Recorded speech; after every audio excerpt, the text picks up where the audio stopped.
los encuentros CITES que tratan de los avances recientes en tecnologías industriales de tratamiento de superficies. Muchos de vosotros ya los conocéis porque sois asiduos a este tipo de encuentros. Y bueno, nuestra primera ponente va a ser la doctora Elena Navarrete, que es del Departamento de Física Aplicada de la Universidad de Málaga. Ella lleva muchos años trabajando en... Perdón, que me ha saltado la... Lleva muchos años trabajando en superficies nanoestructuradas para almacenamiento y generación de energía eléctrica.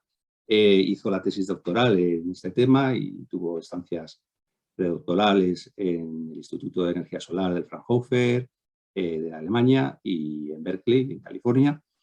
Y es el tema de su charla de hoy. Inicialmente va a hacer una breve reseña in memoriam del catedrático José Ramón Ramos Barrado, conocido por todos nosotros y que lamentablemente pues, falleció recientemente. Así que, sin más preámbulo, Elena, si quieres comenzar. Muchas gracias, Javier. Voy a comenzar compartiendo la pantalla.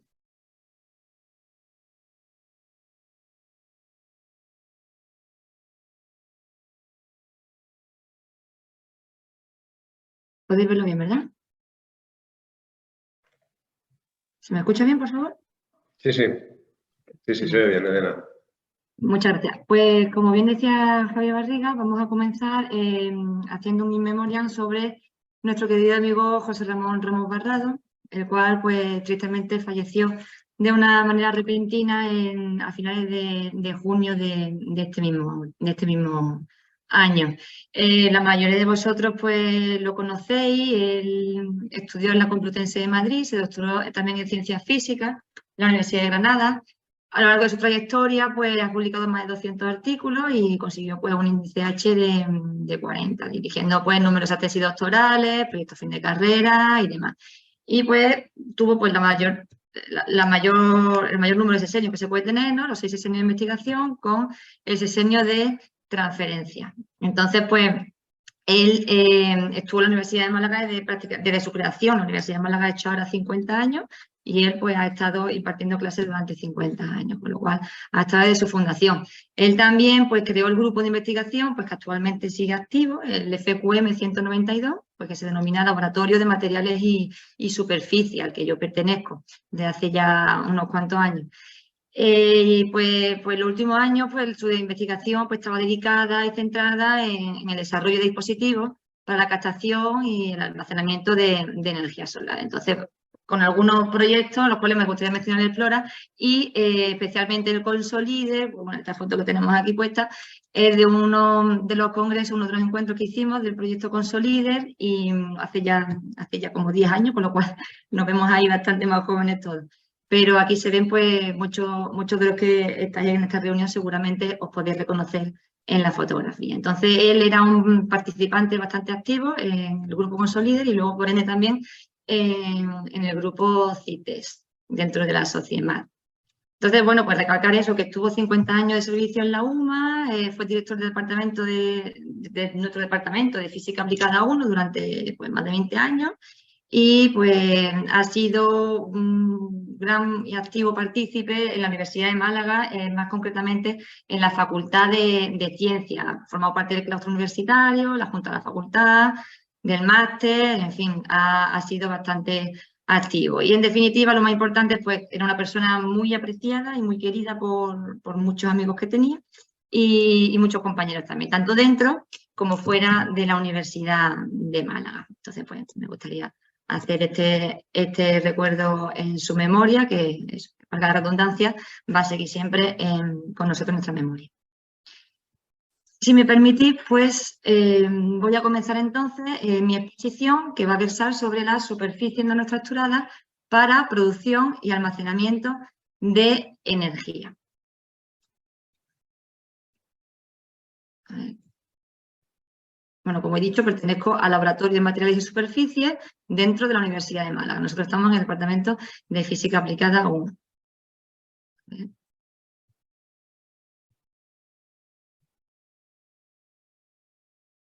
Ahora. Entonces, aquí en esta diapositiva se puede mostrar un poco el contenido que voy a ir, de lo que voy a ir hablando en esta presentación. Comenzaré con una breve introducción acerca de pues, la energía solar, lo que es el almacenamiento de energía y sus dispositivos, la nanoestructura y las técnicas principales pues, utilizadas por nuestro grupo principalmente. Luego pasaremos a hablar sobre unas nanoestructuras creadas por espara-pirólisis, nanoestructuras creadas por magnetron sputtering y electrodeposición. Finalizaremos con el desarrollo de unos fotosupercondensadores que hemos realizado en nuestro grupo y finalmente con unos dispositivos flexibles que actualmente es pues, a lo que particularmente pues, me estoy dedicando. Bueno, esta diapositiva se explica por sí sola, no hace falta decir que realmente se están encareciendo muchísimos productos, sobre todo la electricidad, ¿no? Tenemos una crisis, con lo cual debemos de desarrollar una serie de soluciones para solucionar eso, ¿no? Ese aumento de precio. Entonces, debemos de desarrollar fuentes de energía sostenibles y renovables, así como también pues, dispositivos de almacenamiento de esa misma energía, que no haya pérdida. Entonces, para la energía solar, aquí tenemos un mapa de Europa y un mapa de España, en la que se ve claramente que en España pues tenemos una irradiación global horizontal muy superior al resto de los países de Europa. Es decir, que deberíamos todavía más aprovechar esa energía solar para, como fuente de energía renovable. Pero esa energía solar, bueno, sabéis que tiene un inconveniente, pues es la irradiación solar que va fluctuando y es intermitente. No es lo mismo cuando está nublado que cuando no lo está, y por la noche, pues, evidentemente, no hay radiación solar. Entonces, es incapaz de suministrar energía pues, de manera continua y estable. Con lo cual, ¿qué solución puede haber? Pues tener un sistema que integre tanto la generación de energía como el almacenamiento de la misma, para que en esos momentos, por la noche o cuando hay nubes, pues se pueda hacer uso de esa energía gracias a que ha sido almacenada.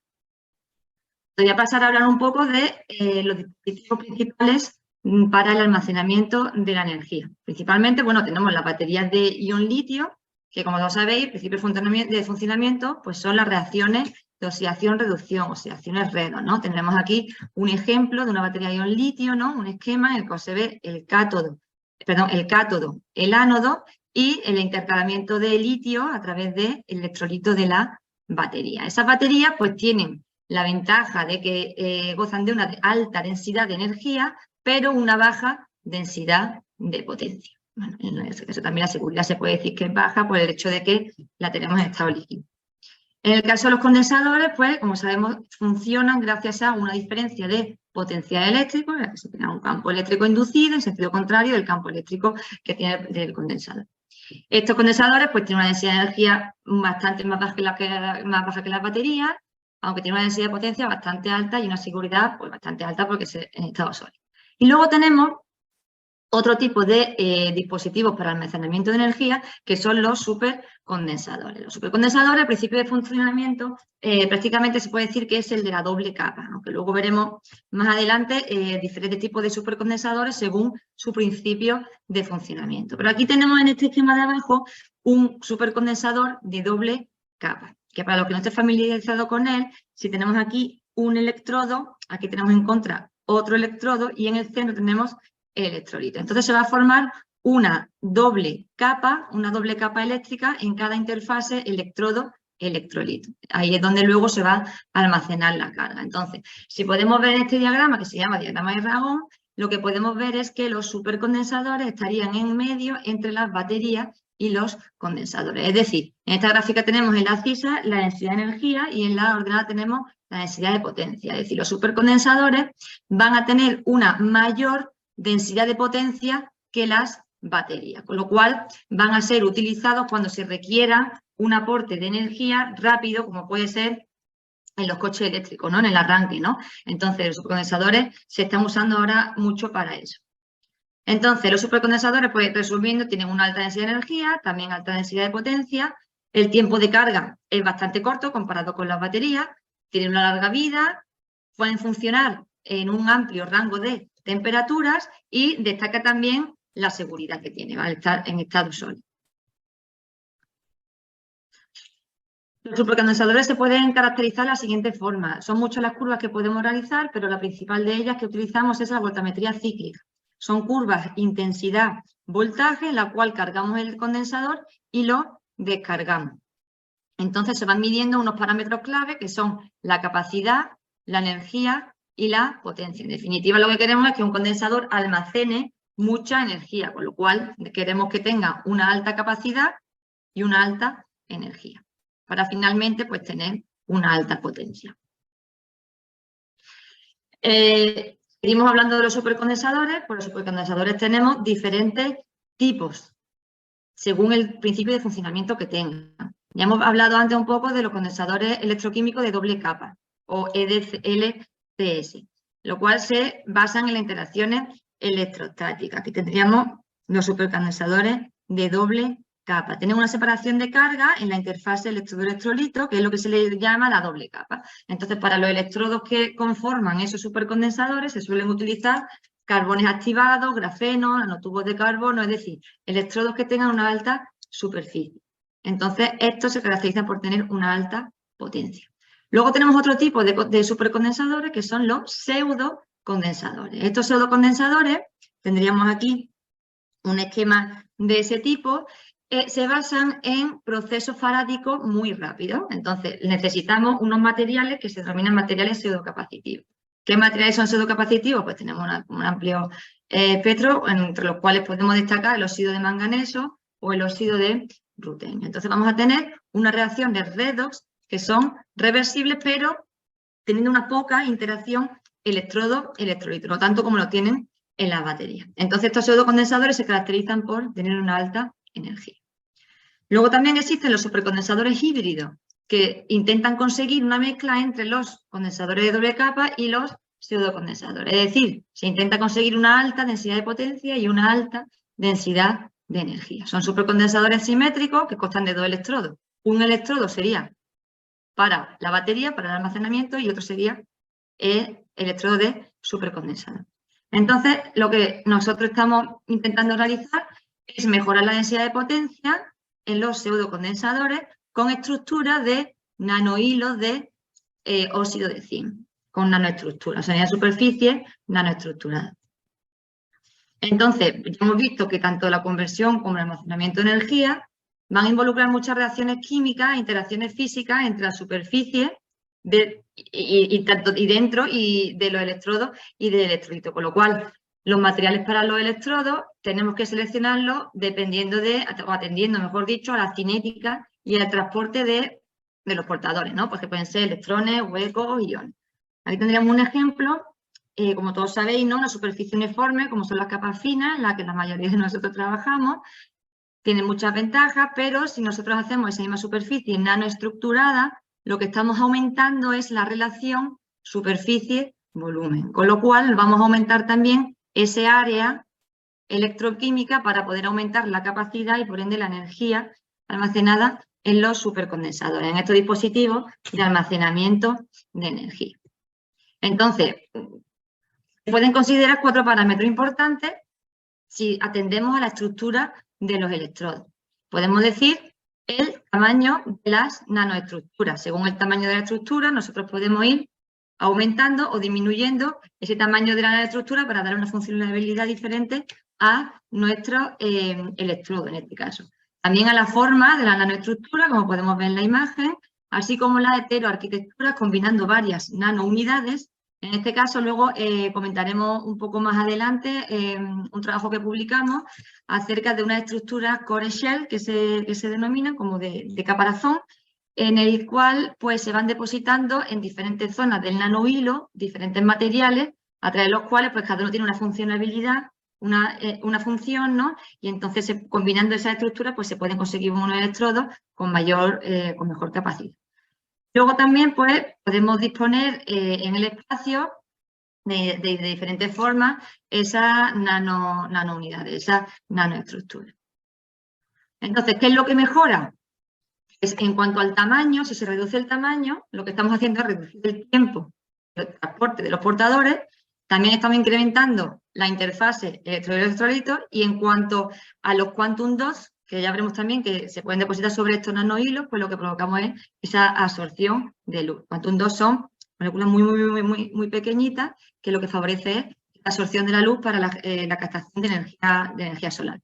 En cuanto a la forma, pues para los dispositivos transparentes pues nos va a mejorar la propagación de la luz y también va a alterar el bandgap. En cuanto a las heteroarquitecturas, pues vamos a tener un rápido transporte de lo que hemos hablado en core shell, sería el corazón y la concha, ¿no? Podemos tener también unidades PN, porque podemos tener dos materiales diferentes en la misma heteroarquitectura, y también podemos tener nanounidades pues, con diferentes funciones, ¿no? En definitiva, sería para esa función. Y finalmente, atendiendo a la disposición espacial, pues podemos jugar con el transporte direccional de los portadores en el electrolito y podemos también mejorar la propagación de la luz para realizar dispositivos transparentes, pues que es nuestra finalidad también. En nuestro grupo lo que hacemos es dispositivos de captación y almacenamiento de energía e intentamos que sean lo más transparentes posible. Bueno, con posibles aplicaciones pues en ventanas de edificios, en pantallas y dispositivos, etc. Entonces, en nuestro grupo utilizamos varias técnicas de deposición de capas delgadas. Una de ellas, pues, el magnetron sputtering, con el que pues, la mayoría de vosotros estáis muy familiarizados, pero para los que, pues, si hay alguien que no, pues voy a comentar la técnica brevemente. El sputtering, pues, es una técnica de deposición de capas delgadas que se caracteriza por un ánodo que tenemos aquí, luego tenemos aquí un cátodo y aplicamos una diferencia de potencial. Al aplicar la diferencia potencial e introducir un gas noble, en nuestro caso utilizamos argón, dentro de una cámara de vacío, lo que estamos haciendo es que se forma un plasma. Entonces, en ese plasma, los iones argón van a ir a rebotar contra el cátodo, en el cual vamos a tener nuestro material de partida. Si queremos depositar, por ejemplo, óxido de zinc, colocaríamos aquí en el cátodo un target o un blanco de óxido de zinc, como el que tenemos aquí en la fotografía, lo colocaríamos en el cátodo y esos electrones, esos iones argón, rebotearían contra el cátodo, contra el target de ZNO y eyectarían los átomos contra nuestro electrodo de trabajo, contra nuestro sustrato. Entonces se depositaría aquí una capa. Este sería el funcionamiento básico del sputtering. Nosotros tenemos un magnetron sputtering, que lo que tenemos es también, como su nombre indica, tenemos magnetrones debajo del cátodo. Esto lo que hace es que esos imanes lo que hace es crear un campo magnético para ir dirigiendo mejor esos átomos eyectados. Vamos a tener una deposición más uniforme. Este en concreto es el magnetron sputtering que nosotros tenemos aquí en la Universidad de Málaga, que consta de una cámara de vacío que está conectada a una precámara, pues para introducir la muestra en la precámara y no tener que romper el vacío que tenemos en la cámara. Nosotros tenemos en el equipo 4 GANs, tenemos 2 de radiofrecuencia y 2 de continuo, con lo cual podemos realizar co-sputtering, ¿no? Como se puede ver aquí en el dibujo, ¿no? Con el uso de varios targets a la vez, podemos depositar capas, pues por ejemplo, de óxido de zinc un target y de indio en otro y podemos hacer óxidos compuestos. Otra técnica que utilizamos para la deposición o para el crecimiento de nanoestructuras es la electrodeposición. Mediante el uso de potenciostatos, aquí tenemos dos de los cuales tenemos en nuestro laboratorio, uno de Autolab y otro de Biology, con varios canales. Pues mediante el uso de potenciostatos tenemos que usar también una celda electroquímica, como esta que tenemos aquí en nuestro laboratorio, en la cual vamos a tener un electrodo de referencia, que también lo he puesto aquí en el esquema, que básicamente los que estamos utilizando son de calomelano o de cloro de plata. Luego tenemos aquí el contraelectrodo, que sería este de aquí, que nosotros usamos uno de platino, y aquí tendríamos entonces nuestro electrodo de trabajo, es decir, pues una lámina de vidrio, por ejemplo, con hito. Tiene que ser conductor para que exista ese transporte de electrones y se deposite en el electrodo de trabajo el material que nosotros queremos. Por ejemplo, si la disolución ponemos una disolución acuosa de zinc, pues podemos obtener aquí nanohilos de óxido de zinc, como podemos tener aquí en la imagen. Entonces, con la electrodeposición podemos jugar mucho con los tiempos de deposición. Cuanto mayor sean los tiempos de deposición, mayor densidad de nanohilos vamos a tener en nuestra muestra.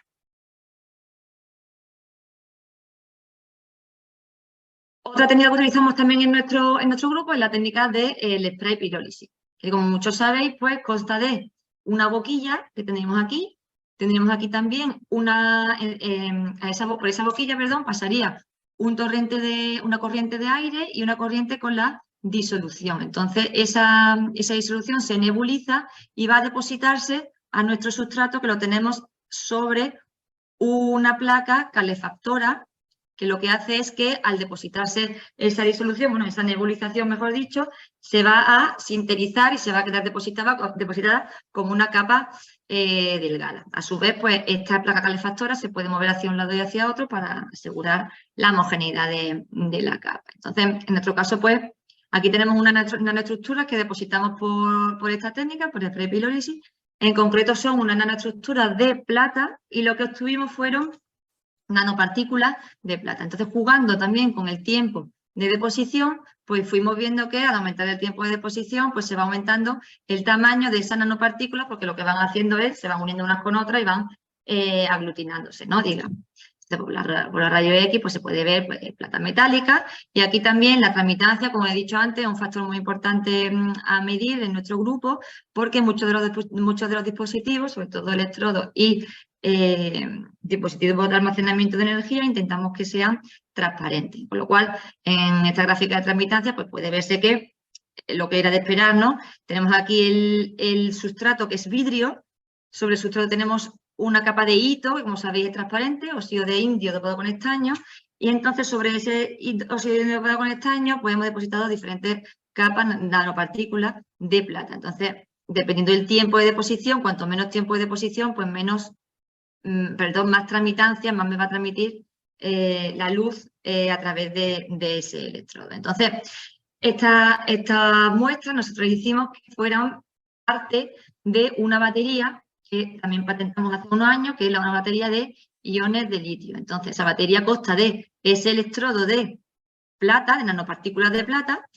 Por el otro lado tenemos otro electrodo de óxido de litio-hierro, pues que nos va a proporcionar los iones litio, y también está dopado con plata. Entonces tendríamos estos dos electrodos y en el centro tendríamos un electrolito polimérico, sólido polimérico, que está compuesto de polivinilpirrolidona y perclorato de litio. Entonces, cuando ya hacemos el sándwich entre esos dos electrodos, se quedan totalmente pegados porque el electrolito lo que hace es que se evapora el disolvente y actúa también como un pegamento. Con lo cual, aquí tendríamos esa batería transparente, bueno, semitransparente, podemos ver que alcanza pues, un 60% de transmitancia y vemos también que la capacidad de esa batería pues disminuía un poco el número de ciclados, pero luego parece ser que se mantenía constante. Con lo cual podemos resumir que tenía una buena estabilidad tras el ciclado, la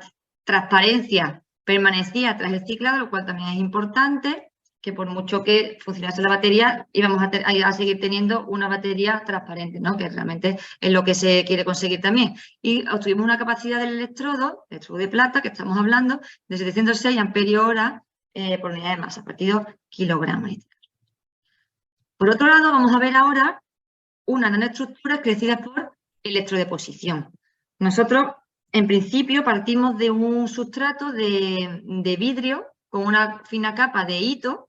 Al ser conductora, pues ya podemos realizar la electrodeposición para que se depositen esos nanohilos o nanocolumnas, ¿no? De óxido de zinc. Entonces, sobre esa nanocolumna de óxido de zinc se le depositó por spray pirólisis cobelita, ¿no? Sulfuro de cobre, con la intención de que esas nanoestructuras se convirtiesen un poco más conductoras. ¿Más conductoras por qué? Porque luego encima le crecimos PEDOT, electropolimerizamos EDOT con una electrodeposición para que se convirtiese en PEDOT. ¿Por qué PEDOT? Porque PEDOT es un material pseudocapacitivo, como hemos dicho antes.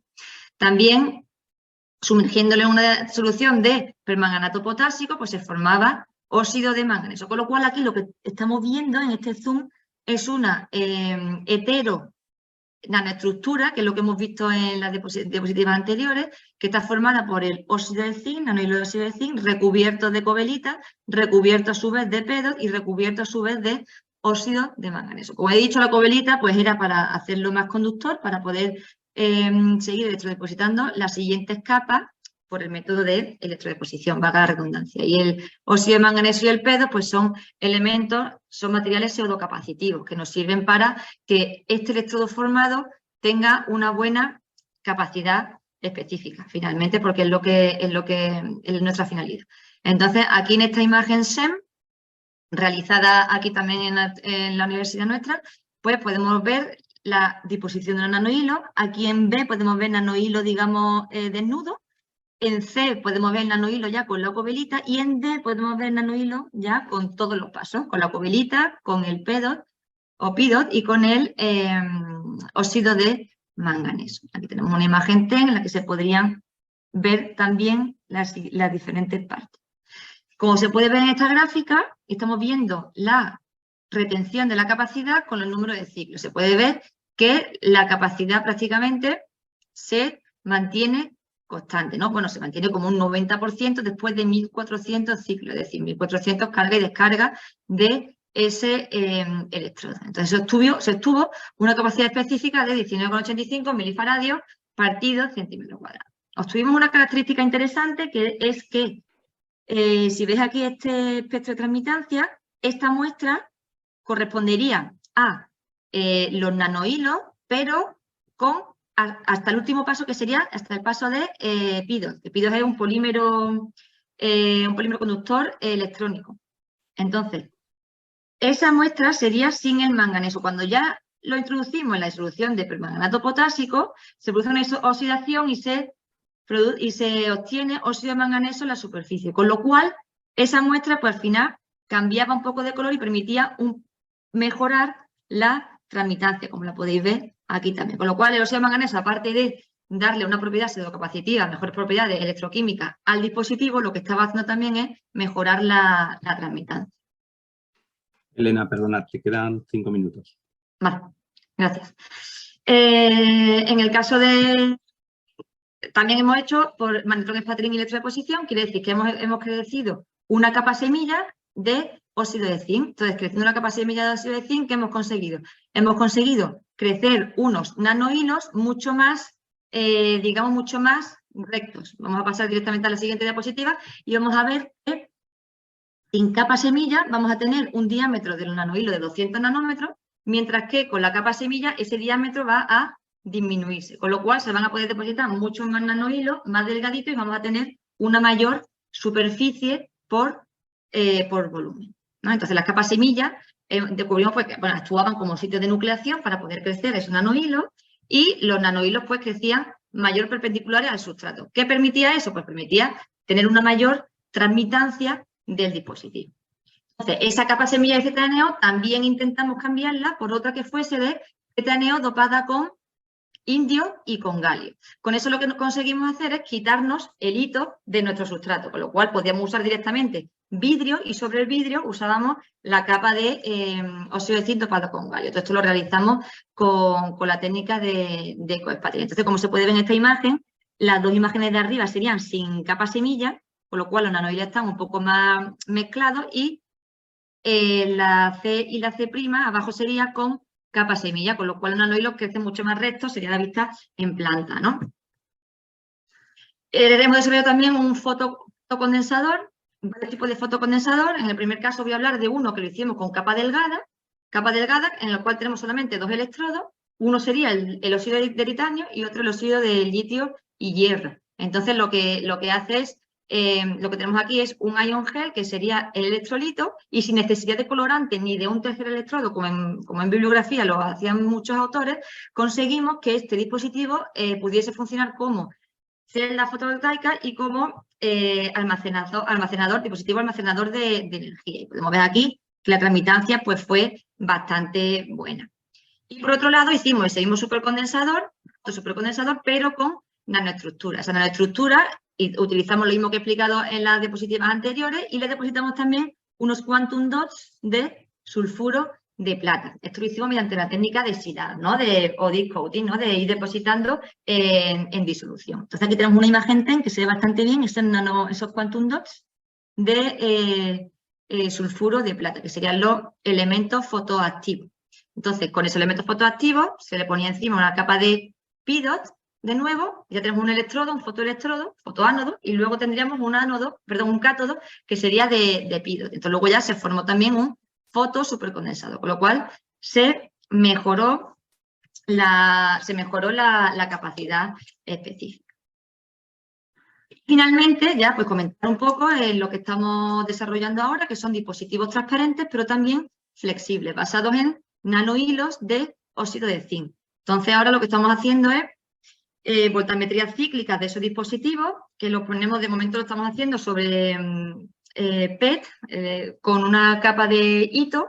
Sobre esa capa de hito lo que estamos haciendo es crecer una sin-layer de ZNO o de IGZO y encima los nanohilos. Entonces, estamos comprobando de momento que al doblarlos, pues esa capacidad específica sí que disminuye. Cuanto más lo doblo, si yo mido la capacidad específica con el dispositivo recto, pues me da 22 microfaradios centímetro cuadrado. Si lo hago a 5 centímetros, digamos, doblándolo según esta regla de aquí, 5 centímetros, me disminuye a 13, y si lo hago doblándolo todavía más, me disminuye a 7. Pero tiene una ventaja, que es que por mucho que yo doble el dispositivo, si luego al final lo mido de nuevo recto, retiene el 95% de la capacidad inicial. Entonces, eso es lo que ahora mismo estamos. Aquí se puede ver que la transmitancia que obtenemos es del 77%, que es bastante aceptable.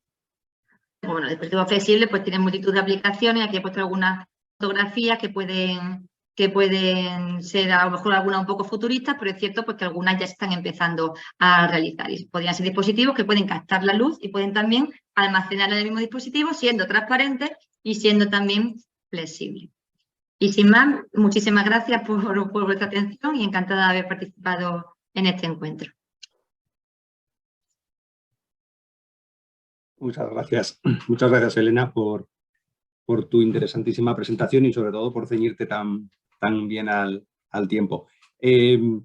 Ahora tenemos un poquito de tiempo para preguntas. Veo que lo que podemos hacer es levantar la mano, que tenéis la opción. O si no, bueno, veo que si nadie dice nada. Aquí está, hay una pregunta. ¿Cuál es el espesor de las fibras? Pregunta Juan Carlos Sánchez, de Sevilla. El espesor de las fibras, pues, a ver, dependiendo. Aquí tenemos algunas fotos. El espesor se refiere a la altura, supongo, ¿no? La altura de los nanohilos. Sí. Es que creo recordar que era del orden de la micra, pero dependiendo también del tiempo de deposición que se utilice, pues se pueden obtener una longitud u otra. Aquí no tengo ahora mismo ninguna. A ver, 100 nanos, 100. Puede ser. Prácticamente puede ser una micra, del orden de la micra puede ser, sí. Yo, si se me permite, una pregunta. Elena, es que siempre que veo estas estructuras de nanohilos, siempre pienso lo mismo. ¿Cuál es? O sea, son estructuras muy delicadas. En la aplicación tienen cierta durabilidad. Durabilidad sí, lo que pasa es que en el caso de los dispositivos flexibles, pues sí que estamos viendo que al flectarlo, pues yo pienso que muchos se parten o ese estrés que sufre es muy alto. Entonces, por eso ahora lo que estamos haciendo también es crear unos supercondensadores, pero de tamaño micrométrico. Entonces, al ser mucho más pequeño también esos electrodos, del orden de la micra, y estar nanoestructurados también por dentro, pues queremos también disminuir ese estrés que se formaría en el hito y por ende en las nanoestructuras que tienen encima. Todavía estamos en proceso de aprendizaje en este tema. De acuerdo, muchas gracias. Si alguien tiene alguna otra pregunta, lo puede poner en el chat.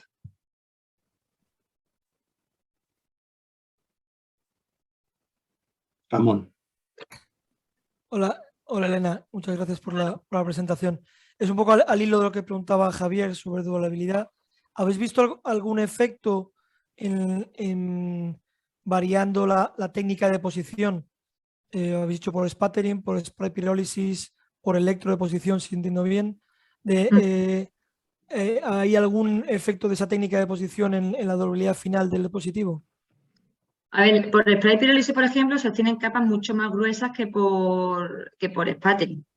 Eso también es cierto. Entonces, pues, si queremos capas gruesas, tenemos que ir a spray pirólisis. Pero nosotros, como lo que queremos es simplemente una capa semilla, pues con el Magnetron sputtering podemos tener la solución que queremos. Entonces, a partir del Magnetron sputtering sí que esas nanohilos de titanio sí que lo tenemos que crecer por vía electroquímica.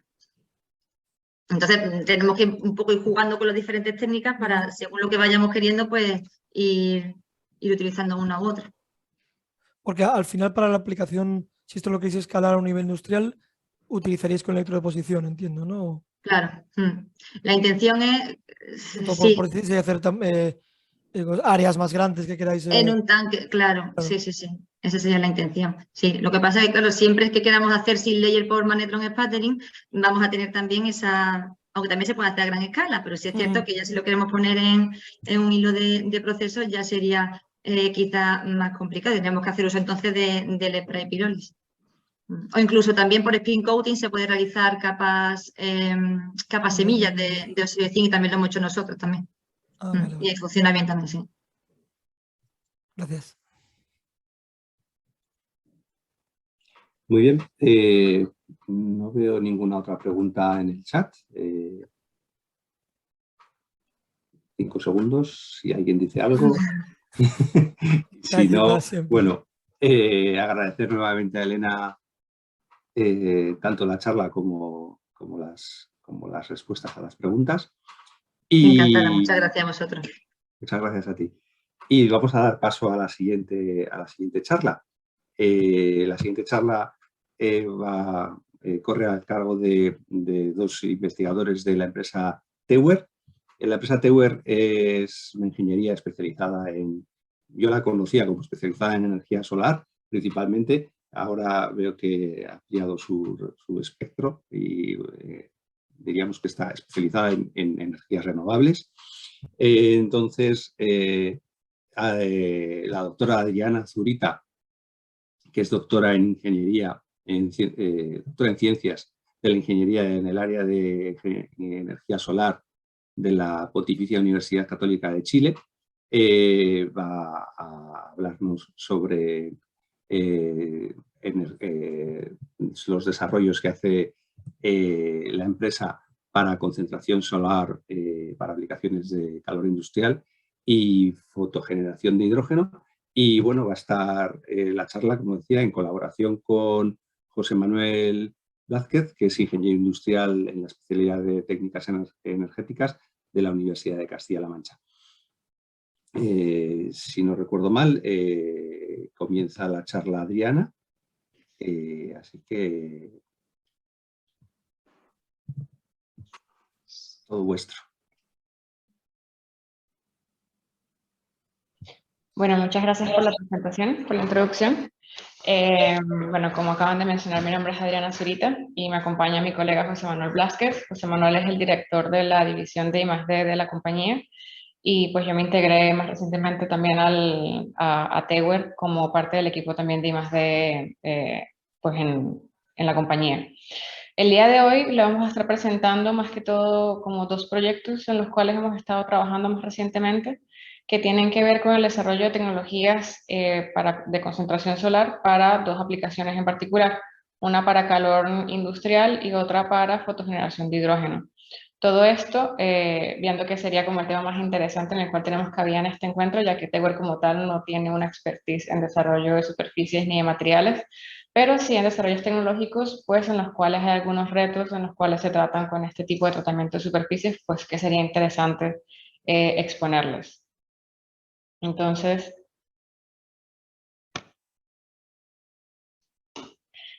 bueno, para comenzar, la presentación va a estar dividida en 3 partes principales. Primero, darles un background sobre lo que hace Tewer y pues, los desarrollos que tenemos. También darles un poco de introducción sobre las tecnologías de concentración solar, que realmente no sé si dentro del público son más conocedores de estos o no, pero es para darles una introducción, más que todo para darles a entender cuáles son las motivaciones que han incentivado estos 2 proyectos, que el primero se llama SciCap y el segundo se llama Photohigh, y pues en ambos proyectos vamos a estar mencionando pues cuáles son los socios y el consorcio con los cuales se está trabajando en estos proyectos, las motivaciones que los incentivaron y pues los objetivos y retos que tenemos.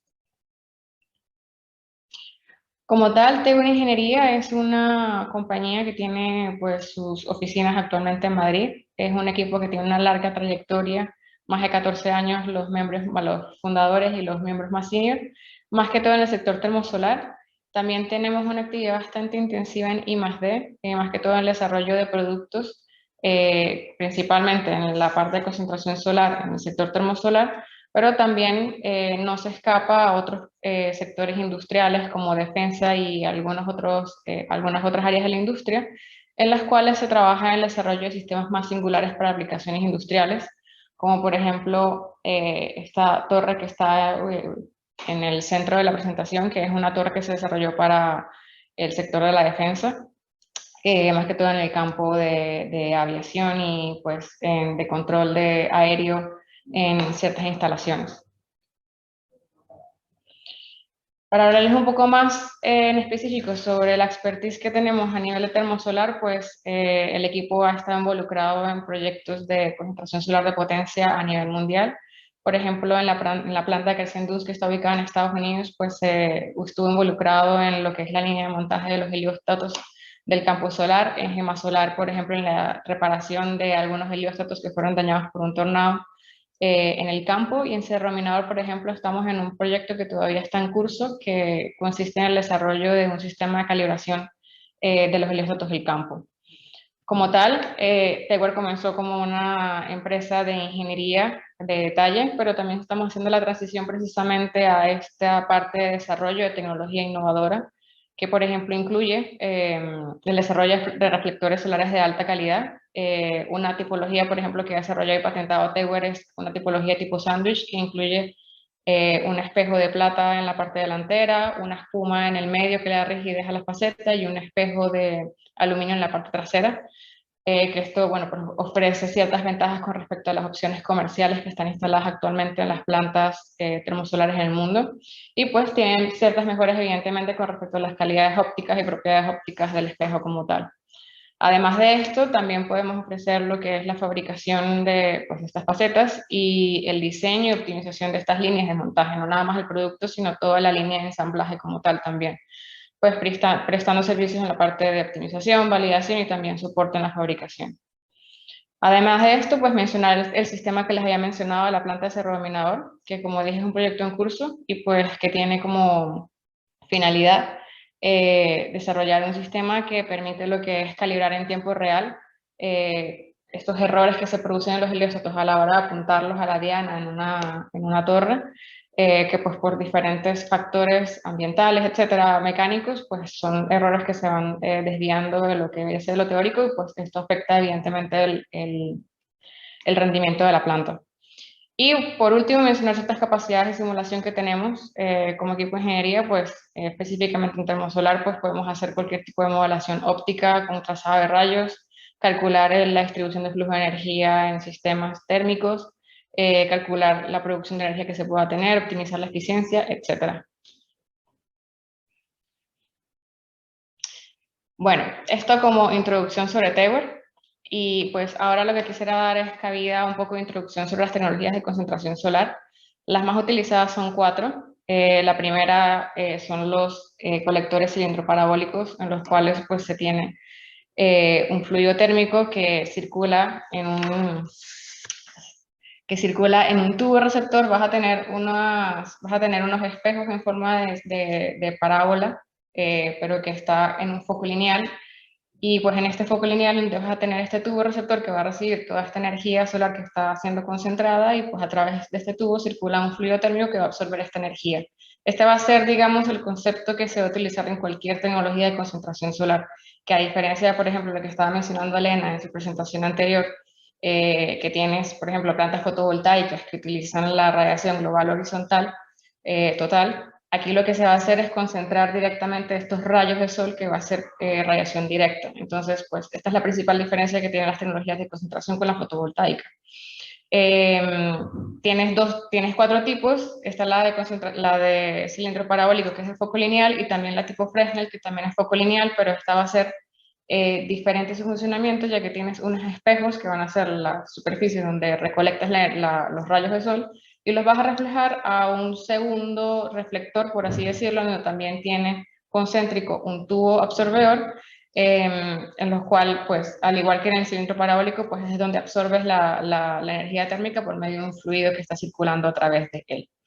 Luego tienes dos tecnologías más que, digamos que han sido un poco menos desarrolladas, por ejemplo, la de disco parabólico, que pues al final tienes un disco en forma de parábola y que en su punto focal vas a tener usualmente un motor Stirling, en donde pues transfieres esta energía solar concentrada para introducirlo en un ciclo térmico para producir electricidad directamente. Y luego está la planta de torre solar, que de repente son algunas de las que más le suenan, además de las de cilindro parabólico, en los cuales tienes helióstatos, que es como se le llama a los sistemas, a los espejos que están abajo y que tienen seguimiento en 2 ejes para poder direccionar esta energía solar, estos rayos del sol, a lo más alto de la torre, en donde se encuentra un receptor central que va a recibir, en el cual también está circulando un fluido térmico que va a absorber esta energía. ¿Cuál es la diferencia entre todas estas tecnologías? Pues principalmente los factores de concentración a los cuales puedo llegar. Usualmente los de foco lineal tienen menores factores de concentración, mientras los que son en un foco puntual pues pueden alcanzar a mayores factores, por ejemplo de 300 hasta 3000. Y esto lo que me permite es alcanzar mayores rangos de temperatura en este fluido térmico que estoy circulando a través de los absorbedores. ¿Para qué me sirve tener más temperatura? Pues cuando lo integro a un ciclo termodinámico, esto me va a permitir alcanzar una mayor eficiencia en este ciclo de conversión.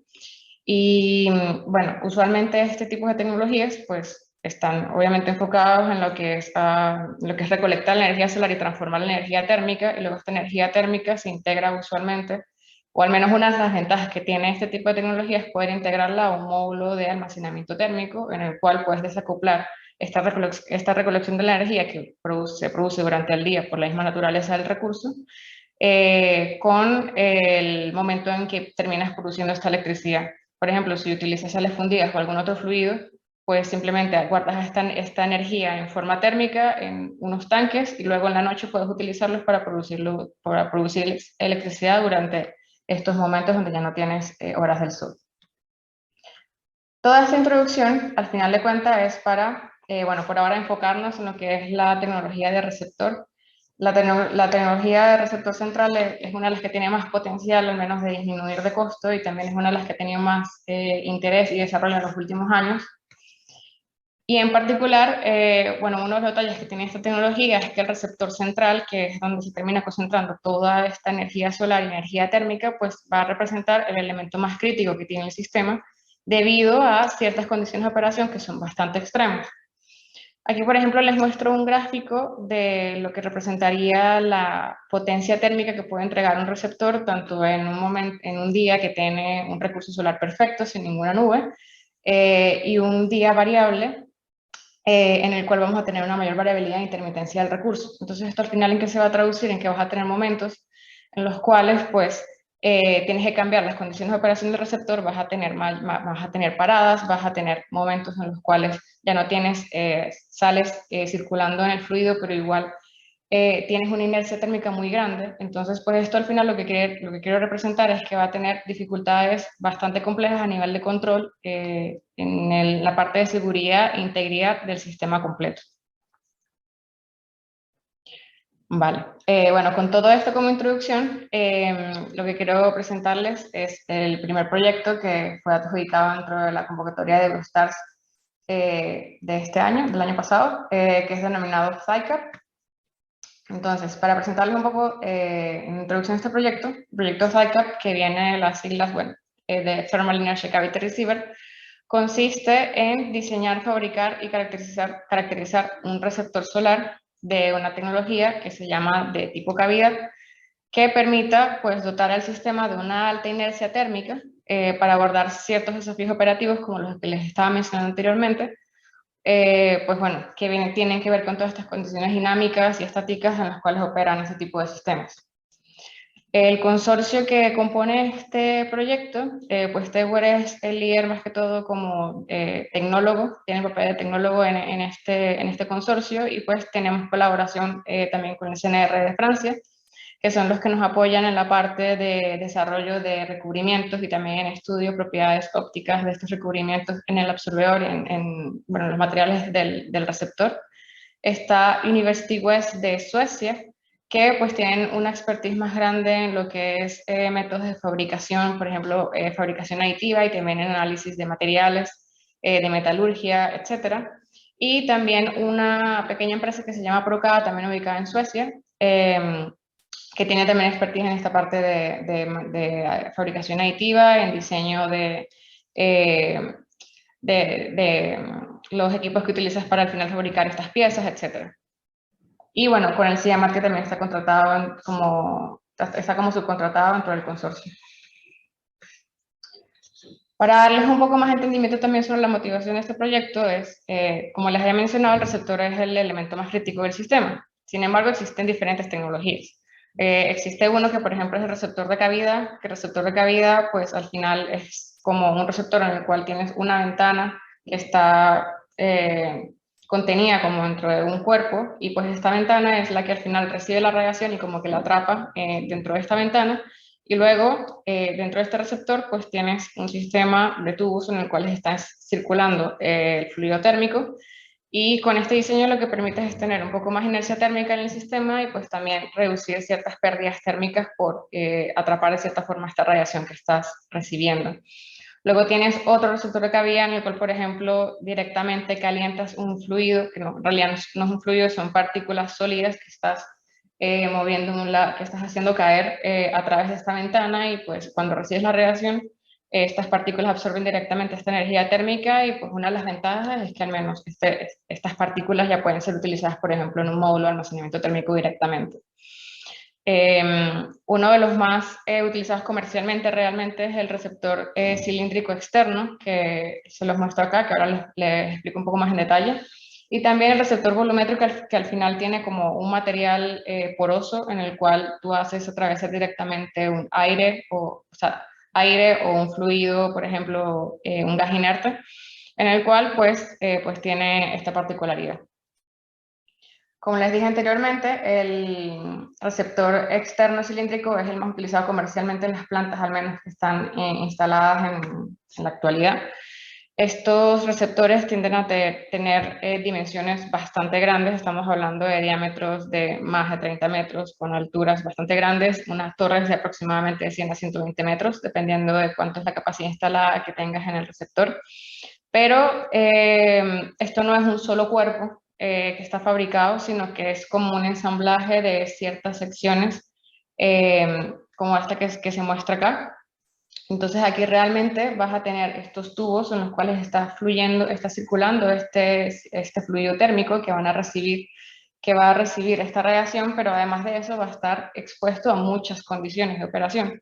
Primero, imaginarse nada más la alta densidad de flujo que tienes, de más de 10.000 helióstatos en un campo, que es lo que tienes usualmente en una planta aproximadamente de 100 megas, una alta densidad de flujo que tienes incidente en estos tubos y que va a tener una distribución heterogénea, porque precisamente pues, los helióstatos están ubicados a diferentes distancias, tienen diferentes pérdidas, y además de esto tienes que el tubo como tal tiene que aguantar una circulación interna de un fluido que se va a calentar a más de 500 grados usualmente, y pues esto lo que supone es un gran estrés térmico y fatiga en episodios transitorios de recurso solar, y también va a estar bastante expuesto a la degradación del ambiente.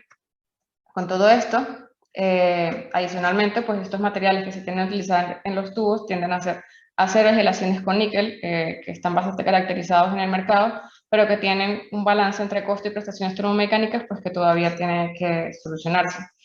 Usualmente, para poder proteger estos materiales con mejores propiedades ópticas, se utilizan recubrimientos, por ejemplo, como la pintura Pyromark, que es una pintura de alta temperatura a base de silicona, que es un estándar de receptores solares, y digamos que es uno de los métodos más utilizados por las grandes dimensiones que tienen estos receptores. Es de bajo costo, tiene una alta absortancia, pero tiene una emitencia térmica bastante mala, de 0,87. Entonces, digamos que debido a estas grandes dimensiones, pues la técnica que se tiende a utilizar es por spray para aplicar este recubrimiento. Y de igual forma, con el tiempo sufre de degradación. Entonces, ¿qué es lo que se está proponiendo con este proyecto? Primero, pues desarrollar un receptor de cavidad, que una de las cosas es que tiende a ser un poco más eficiente que el externo cilíndrico, y también puede alcanzar mayores temperaturas, por eso es que tiende a ser más eficiente. Se está proponiendo un diseño que tiene una mayor robustez para soportar variaciones en flujo energético incidente, ya que se propone desacoplar la superficie que recibe la energía solar del material en el cual se está circulando el fluido térmico. Además de eso, pues se está proponiendo fabricar el receptor como tal con técnicas de fabricación que sean innovadoras, por ejemplo, fundición y como alternativa fabricación aditiva. Y esto va a permitir lo que es utilizar materiales que tengan una matriz híbrida y que sea más económica. Además de eso, pues utilizar recubrimientos selectivos para mejorar prestaciones ópticas que sean alternativas al Pyromark. Y esto viene también de la mano de que, pues, como va a ser un receptor que va a tener un menor tamaño, va a ser de más fácil industrialización, y lo que va a permitir es utilizar recubrimientos que sean alternativas, que, por ejemplo, con los receptores y los tamaños comerciales no se pueden utilizar precisamente por estas limitaciones que se tienen. Bueno, esto con el proyecto HiCap. Doy cabida a mi compañero José para que continúe con el proyecto PhotoHiCap. Bueno, buenas tardes. Bueno, como veíais, decía antes Javier que nos tenías en la órbita termosolar. Como veis, estamos en esa órbita termosolar. Pero sí que es cierto que tratamos de buscar aplicación de otros usos menos estándar de la tecnología termosolar. A ver si no me demoro mucho porque veo que estamos muy al límite del tiempo. Pero sí quería decir algunas notas de este proyecto PhotoHive, que tiene bastante interés para nosotros y pensamos que puede ser un concepto disruptivo y que tiene una interfaz con la demanda de materiales y funcionalidad de superficie que pensábamos que era interesante para presentároslo hoy. Este proyecto PhotoHive es un proyecto que sacamos en la primera edición del programa Misiones, en la del 2021, en el segmento de pymes. Y es un proyecto que se monta para tratar de demostrar un concepto bastante disruptivo de generación de hidrógeno, ahora que domina tanto la discusión técnica del mundo energético, la generación de hidrógeno renovable a partir de concentración solar.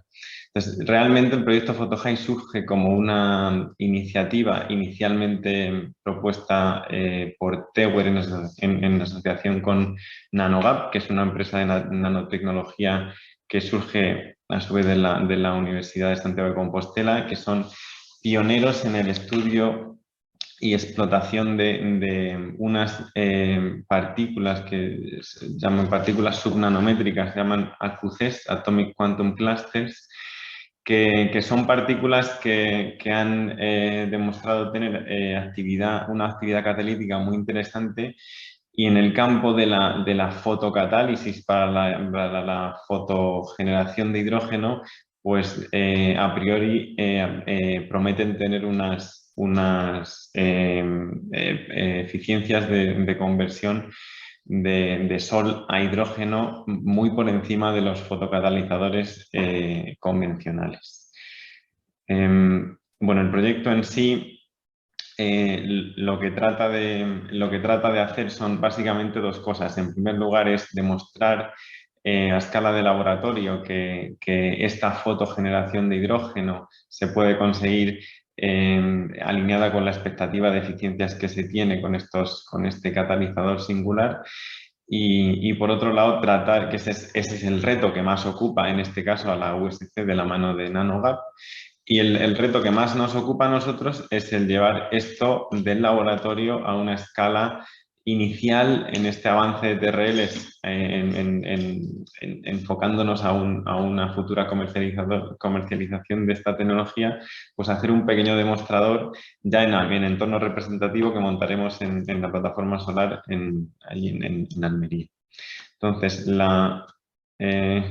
La singularidad que tienen estos catalizadores, y aquí vaya por delante que nosotros no tenemos la especialización en este ámbito, pero lo que descubre o lo que trata de desarrollar NanoGap o que trata de explotar, y lo que evidencian es que estos AQCs, que en realidad son unos agregados de unos cuantos átomos de algún metal, los que más avanzados tienen son la plata y el cobre, y lo que empiezan a ver es que reduciendo el número de átomos que forman parte de ese agregado, si eso se limita a lo suficiente, pues estas nanopartículas o partículas subnanométricas empiezan a mostrar características más de semiconductor y menos de metal, que van acompañadas de una actividad catalítica muy interesante.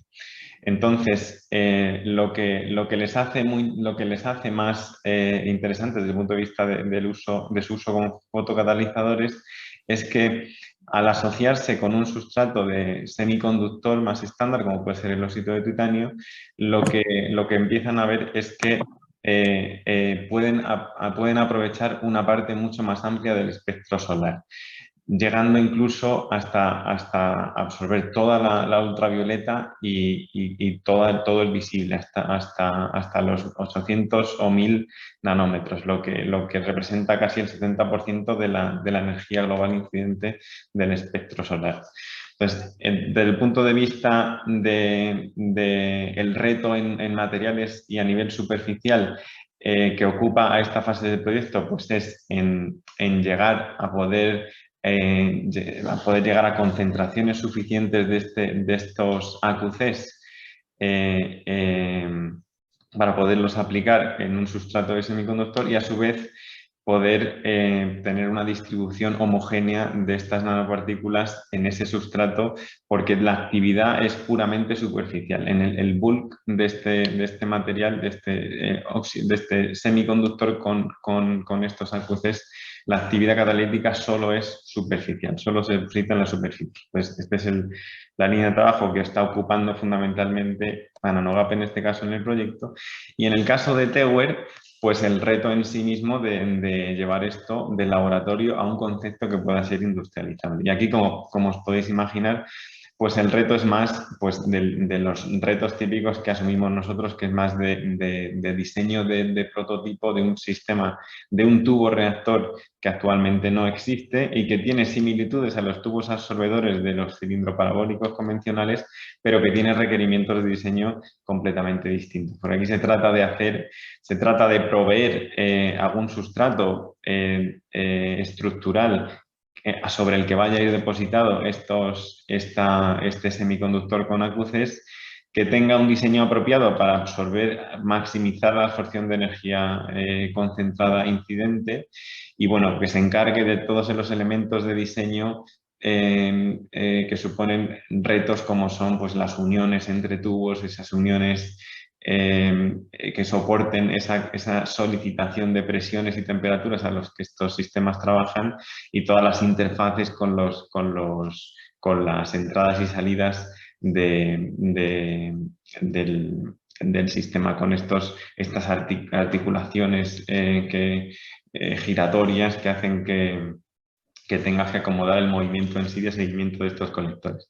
Bueno, pinceladas muy por encima, es un reto en sí mismo bastante interesante, al que nos enfrentamos con mucha ilusión, porque pensamos que puede ser un concepto bastante disruptivo dentro de toda esta amalgama de opciones para generar hidrógeno que ahora están dominando un poco el discurso energético hacia el futuro.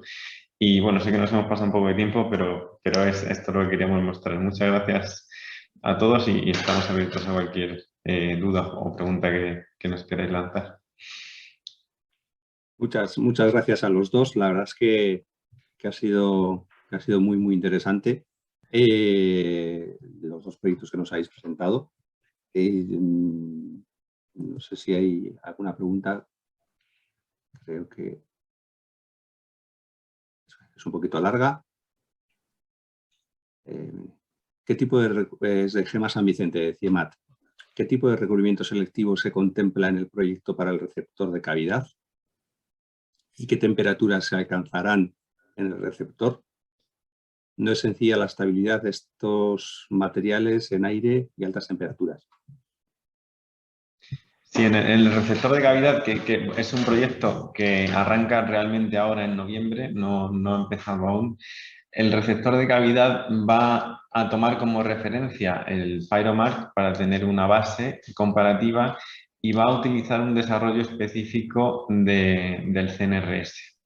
Un desarrollo de un recubrimiento selectivo que no tendría que mirar, pero tendría que mirar la expectativa que se tiene de él, pero que tiene una emisividad muchísimo más baja por ser selectivo que el PyroMark, lo que del torno del 30 al 40%. Lo que se quería intentar hacer aquí es beneficiarnos de ese concepto, que en sí, desde el punto de vista de fabricación, es un reto de ingeniería de detalle que tenemos que abordar, pero beneficiarnos de este concepto un poco más modular, más pequeño que esos paneles de 20 metros de los receptores grandes, para poder explorar opciones más industrializadas de deposición de estos recubrimientos. O sea, que un panel grande... Sí, perdona, ¿el proceso de deposición es también como el PyroMark, que es también sprayado? No, el proceso de deposición se hace desde una empresa colaboradora de CNRS que, si no recuerdo mal, es PVD. Está basado en PVD. Physical Vapor Deposition. Vale, sí. Pero bueno, como les comentamos, no somos exactamente los expertos en esa parte del proyecto. De acuerdo. Ramón, no sé si vas a decir algo. Bueno, yo tenía la misma pregunta que Gemma, me parece lógico, acerca de qué tipo de recubrimiento, y la otra pregunta la has hecho tú también, en tema de cómo se aplicaría. ¿Cuál es el...? Bueno, ya está más o menos resuelta, aunque bueno, dentro del PVD habría que ver qué técnica se utilizaría expresamente, pero ¿cuál es el tamaño final de esa cavidad? Pues el tamaño... creo que en el caso de diseño preliminar, cuando montamos la propuesta, eran en torno a 5 metros de diámetro.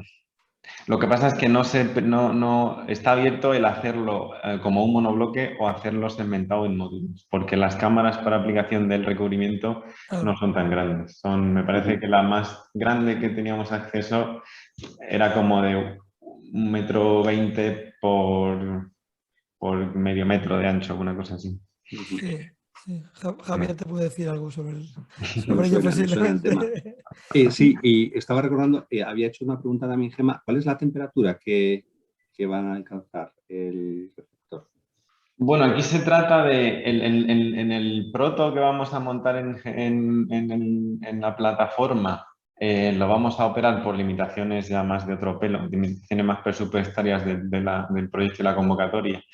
Lo vamos a probar con aire comprimido y ahí vamos a tener que tener un poco más de cuidado con qué temperaturas alcanzamos, pero realmente el concepto en sí de receptor de cavidad lo que busca es tener esa capa interfaz de alta inercia térmica que dé una seguridad adicional en la operación por el hecho de que la radiación, por el hecho de que desacoplas el requerimiento de la superficie que está estresada por recibir la radiación de la superficie interna que está sometida a las presiones hidráulicas del circuito de fluido de trabajo.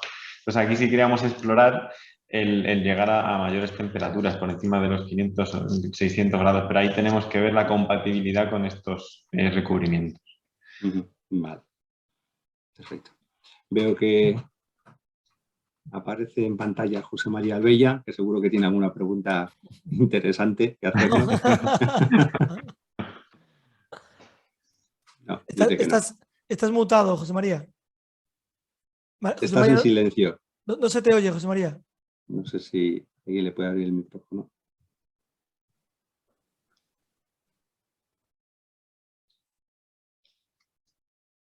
Ahora. Uy. No se le escucha. No te oímos, José María. No te oímos. Escríbelo en el chat. Si puedo abusar y hacer una pregunta sobre otro proyecto de los clústeres, ¿cómo se generan esos clústeres? ¿Cómo se preparan? Pues esto debería estar aquí el compañero David Buceta, que es quien lidera esto en Anuga, pero se prepara en disolución. O sea, se hace una solución en agua de estas partículas. El reto fundamental aquí, en lo que ha versado la primera parte del proyecto, ha sido en que, por lo que yo te puedo explicar, en la propia generación de estos agregados atómicos también se generan muchos iones de estos propios metales que, si están en las cercanías de los AQCs, inhiben esa capacidad catalítica. Entonces, el reto aquí ha estado en idear y desarrollar un proceso de purificación, de manera que el ratio de ion a AQC sea lo suficientemente bajo como para que lo que domine cuando esto está en operación sea la actividad catalítica y no quede inhibida por esa presencia de iones. Ese ha sido el hito de desarrollo de esta primera anualidad, ha sido llegar a niveles de purificación suficientes como para que estos agregados muestren esa actividad catalítica. Y luego eso es lo que queréis poner sobre el tubo, ¿no? Y luego esto es lo que hay que depositar sobre ese elemento interior al tubo absorbedor que es parte del proceso de ideación. También hay que ver qué configuración se le da para poder absorber, para que no se sombreen sus aletas y absorba la mayor parte posible de la radiación incidente. Muy interesante. Bien, tenemos una última pregunta. Juan Carlos Sánchez de Sevilla pregunta: ¿cuál es la eficiencia del proceso de producción de hidrógeno? ¿Cuál es la eficiencia que esperáis obtener? Pues la eficiencia es un parámetro que en la jerga que nos hemos acostumbrado a utilizar lo denominan STH, que es Solar to Hydrogen, y aquí se esperan tener la primera penalización en eficiencia es la propia de lo que eres capaz de absorber del espectro solar, que es donde está nuestra ventaja. Pero en la eficiencia, que eso es en torno al 70% del espectro, pero la eficiencia global de cuántos de los fotones incidentes, cuántos logran realmente hacer mover ese electrón que genera el hidrógeno, eso se espera que sea una eficiencia global de en torno al 50%. Y lo que conocemos de aplicaciones de fotocatálisis convencionales es pues, un salto, es un reto porque está todavía un TRL bajo, pero es un salto sustancial con respecto a los valores que están en literatura de hidrólisis con fotocatálisis. Muy bien, pues muchas gracias. Pues yo creo que vamos a dar por finalizada la sesión de hoy. No sin antes agradecer de nuevo a los ponentes por las charlas tan interesantes y a la audiencia por permanecer aquí hasta ahora. Invito a todos a encender las cámaras para que nos veamos las caras y Ramón, te cedo la palabra para... Bueno, no, yo nada más, agradeceros a todos por vuestra asistencia, a Elena, José Manuel y a Adrián en particular por su amabilidad en prestarse, y a ti también, Javier, por actuar como moderador. Y nada, nos vemos en el próximo encuentro. Venga. Hasta luego. Gracias. Muchas gracias. Muchas gracias. Hasta luego.